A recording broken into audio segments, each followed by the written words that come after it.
कल हम लोगों ने प्राचीन भारत के कला एवं स्थापत्य से संबंधित एक प्रश्न लिया था जो मेंस में पूछा जा चुका है कि the rock cut architecture represents one of the most important sources of our knowledge of early Indian art and history discuss. तो पहले प्रश्न में पूछे गए जो कीवर्ड्स हैं, ऐसे कीवर्ड्स को पहचान करें आप कि रॉक कट, चट्टानों को काट कर बनाए गए, स्थापत्य architecture represents one of the most important sources, मतलब प्राचीन भारतीय इतिहास के जो स्रोत हैं इनमें एक महत्वपूर्ण स्रोत के रूप में है। इसका मतलब है प्राचीन भारतीय इतिहास लेखन के और भी स्रोत हैं, कई सारे स्रोतों में से एक महत्वपूर्ण स्रोत के रूप में है our knowledge of early Indian art and history, Bharat के प्रारंभिक भारतीय कला एवं इतिहास के ज्ञान से में के अंतर्गत डिस्कस विवेचना कीजिए। तो जैसे है कि विवेचना कीजिए मतलब प्राचीन भारतीय इतिहास के महत्व के जो स्रोत हैं, सोर्सेज ऑफ एंशिएंट हिस्ट्री, प्राचीन भारतीय इतिहास के स्रोत। अब ऐसे स्रोत जो कला और स्थापत्य से संबंधित है, इंडियन आर्ट एंड हिस्ट्री से रिलेटेड, तो और क्या स्रोत हैं सोर्स के अंतर्गत कला और स्थापत्य में?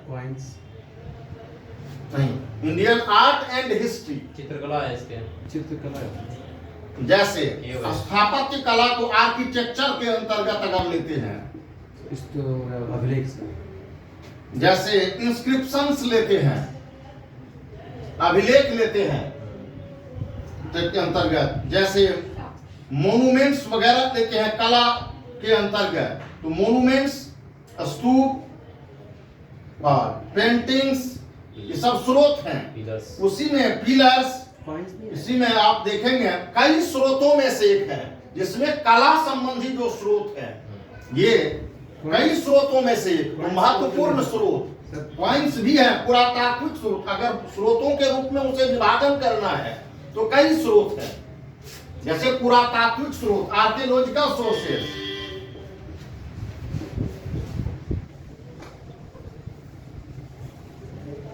और लिटरेरियन सोर्सेज आते हैं। ये इंस्क्रिप्शंस भी आ जाते हैं, उसमें मोन्यूमेंट्स पुरातत्व के अंतर्गत, वो भी एक स्रोत के रूप में है जैसे आप बता रहे हैं। तो मोन्यूमेंट्स के अंतर्गत, तो जैसे रॉक कट, ये भी है मोन्यूमेंट्स के अंतर्गत, तो एक स्रोत के रूप में है कि ये चट्टानों को काट कर बनाएगी। जो कला और स्थापत्य संबंधी रचना है वो किस काल से संबंधित है, कि किस धर्म से प्रभावित है या प्रेरित है, ये महत्वपूर्ण स्रोत के रूप में जानकारी प्रदान करते हैं। तो सबसे पहले तो इसको ध्यान में रखना है कि most important source of our knowledge of early Indian art, तो early Indian art and history में एंशिएंट इंडिया के सोर्स से, तो पहला जो भाग होगा वो ये होगा। और दूसरा कि ये रॉक कट जो आर्किटेक्चर है ये कहां से शुरू होती है, रॉक कट आर्किटेक्चर की शुरुआत जो होती है, दूसरा भाग बिगिनिंग।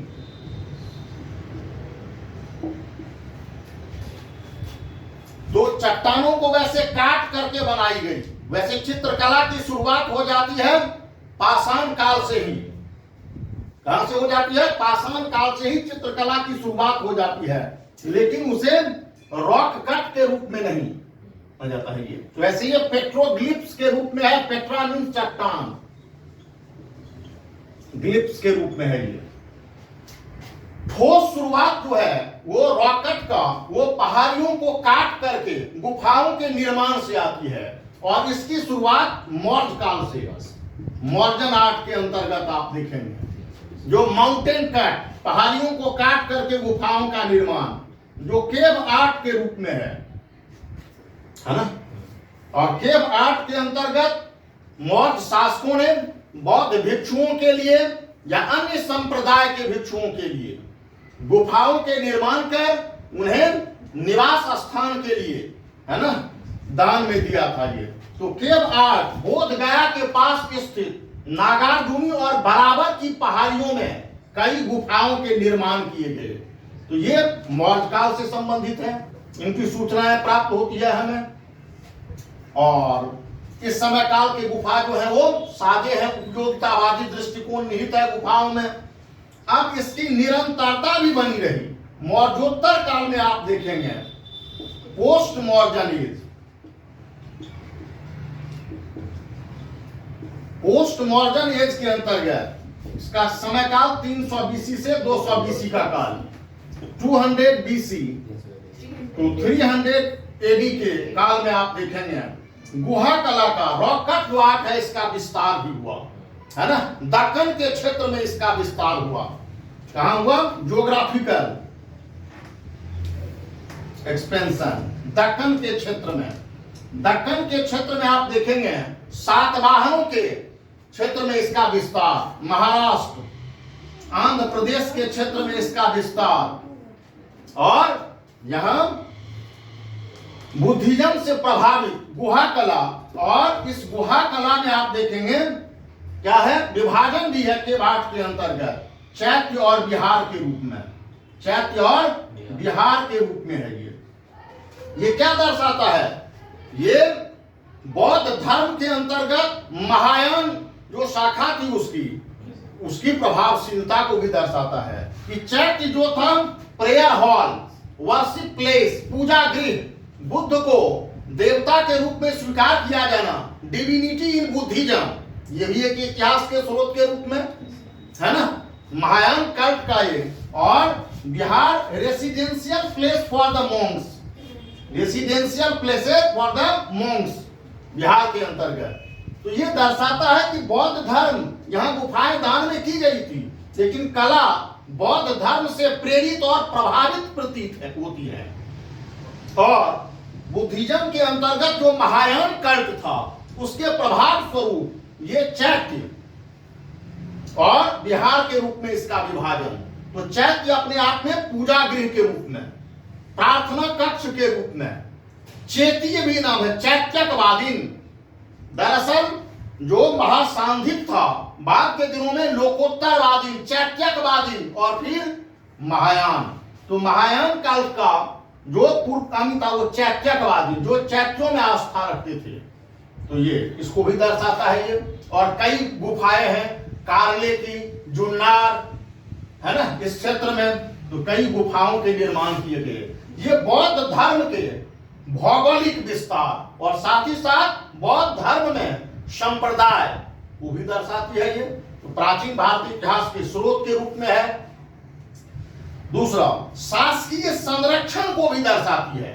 जहां मौर्यों के काल में गुफाओं के निर्माण हुए तो उन गुफाओं का निर्माण एक दरबारी कला के रूप में शासन के द्वारा उन्हें संरक्षण प्रदान किया गया निर्देश में। यहां भी आप देखेंगे शासकीय संरक्षण प्राप्त था, है ना, किसके? सातवाहनों और इक्ष्वाकुओं के, सातवाहन और इक्ष्वाकुओं के।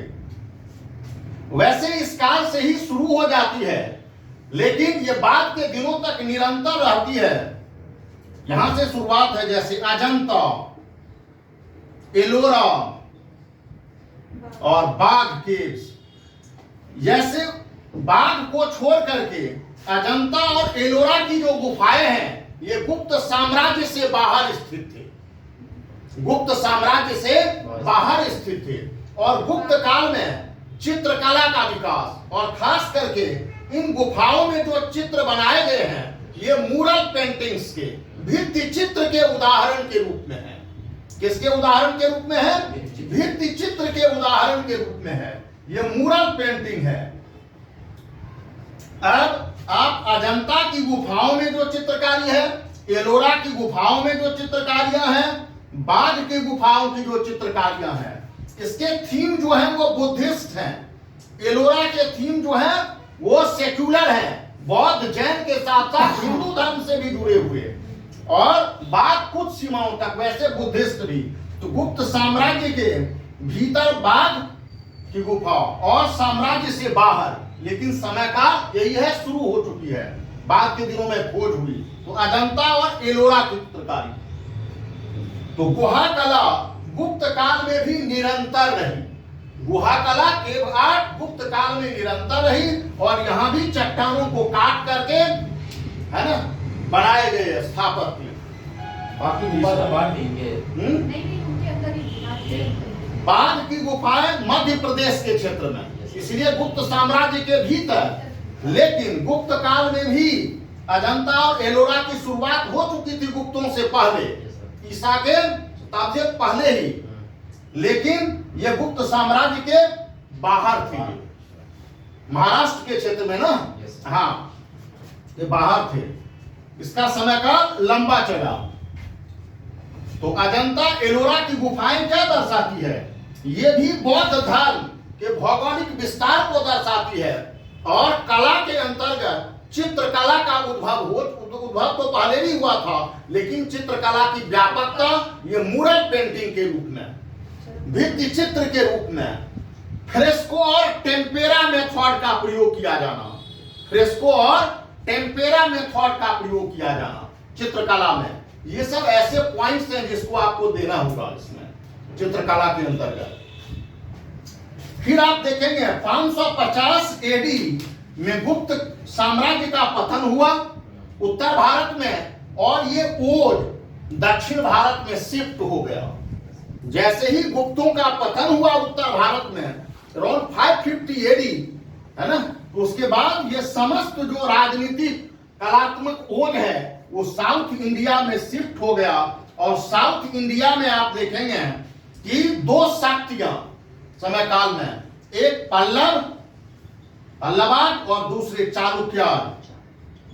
उनके काल में भी रॉक कट, पल्लवों के काल में माउंटेन कट और रॉक कट टेम्पल्स के निर्माण हुए प्रारंभिक पल्लव शासकों के अंतर्गत, जो 600 एडी से लेकर के 690 एडी के काल तक चला जाता है। 600 से 640, 640 से 690।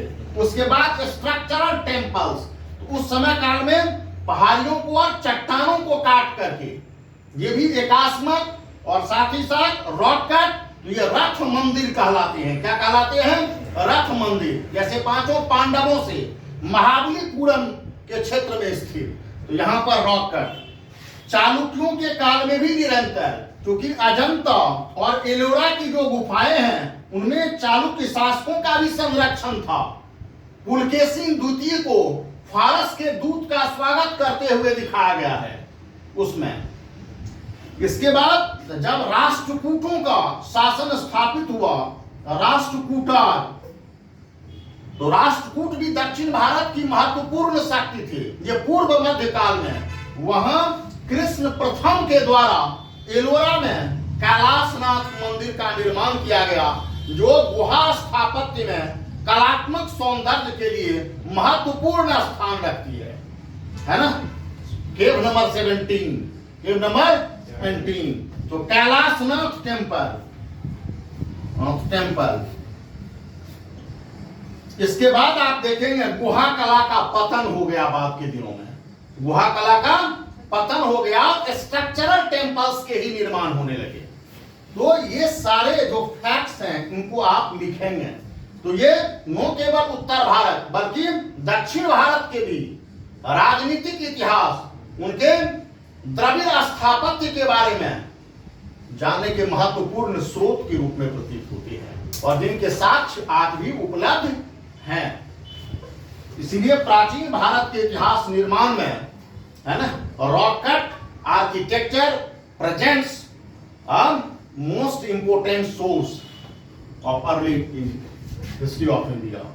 इसके बाद आएगा ये 21 एडी हुआ था सर। कैलाशनाथ टेम्पल, ये अराउंड जो है वो 980 एडी के आसपास है।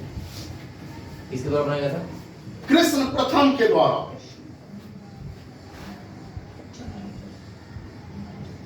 पास्ट के द्वारा अब जाकर के होगा। इसमें आपको स्तूप वगैरह पिलर सब लिखने की जरूरत नहीं है। आपको उत्तर भारत में ये ले जाना है अजंता एलोरा की गुफाएं, बाघ की गुफाएं, ये दिखाना है। तीनों की शुरुआत हो चुकी थी। बाघ की गुफाएं गुप्त साम्राज्य के भीतर, ये दोनों बाघ है ना, मुरल पेंटिंग के भित्ति चित्र के रूप में ये है ना।